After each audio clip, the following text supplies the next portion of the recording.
What is the difference between linguistics and philology? Dear learners, have you ever wondered about it?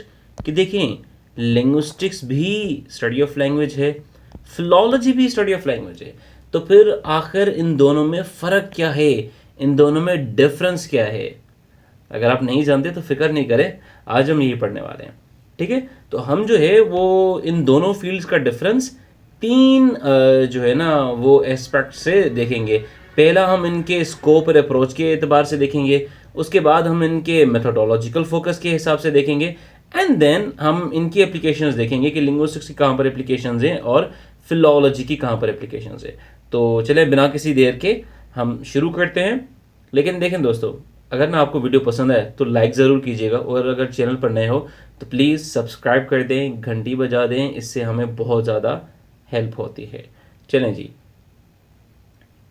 अगर हम linguistics को देखें तो linguistics एक कंपैरेटिवली ब्रॉडर फील्ड है। ठीक है, linguistics is broader and includes the study of both contemporary and historical languages, focusing on the structure and function of language as a system. ठीक है, लिंग्विस्टिक्स एक broader like study of language है, और linguistics में हम contemporary languages को भी पढ़ते हैं, हम हिस्टोरिकल लैंग्वेजेस को भी पढ़ते हैं। ठीक है, और फोकस हमारा स्ट्रक्चर ऑफ लैंग्वेज के ऊपर भी होता है, फंक्शन ऑफ लैंग्वेज के ऊपर भी होता है। जबकि आपका जो फिलॉलजी है वहाँ पर थोड़ा सा डिफरेंट होता है मामला। कैसे होता है, चलें देखते हैं। Philology is more narrowly focused on the historical takes and the development of languages over time, integrating linguistic analysis with literary and cultural studies.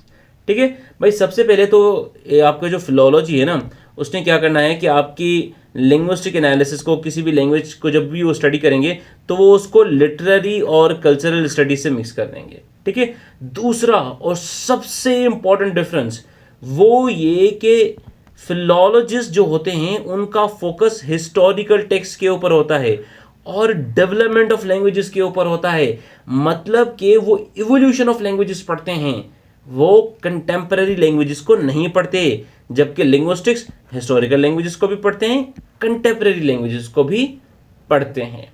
अच्छा जी, चलिए दूसरा डिफरेंस देखते हैं, मेथोडोलॉजिकल फोकस। अब अगर मेथोडोलॉजिकल फोकस को हम देखेंगे तो linguists often employs modern scientific methods, including formal modeling and experimental techniques, whereas philology relies heavily on the critical analysis of texts, historical reconstruction, and comparative methods. ठीक है, देखिए जी, जो लिंग्विस्टिक्स है ना उसमें काफ़ी मॉडर्न मेथड्स ऑफ स्टडी इस्तेमाल होते हैं। यहाँ पर साइंटिफिक मेथड्स, या पर हम जिसे कहते हैं पॉजिटिविस्ट स्कूल ऑफ थॉट, उसका बहुत ज़्यादा किरदार है। लिंग्विस्टिक्स है तो लैंग्वेज की स्टडी, मगर ये साइंटिफिक स्टडी ऑफ लैंग्वेज है। जबकि फिलॉलॉजी को आप उस तरीके से साइंटिफिक स्टडी या फिर सिस्टमेटिक स्टडी ऑफ लैंग्वेज नहीं कह सकते। क्यों?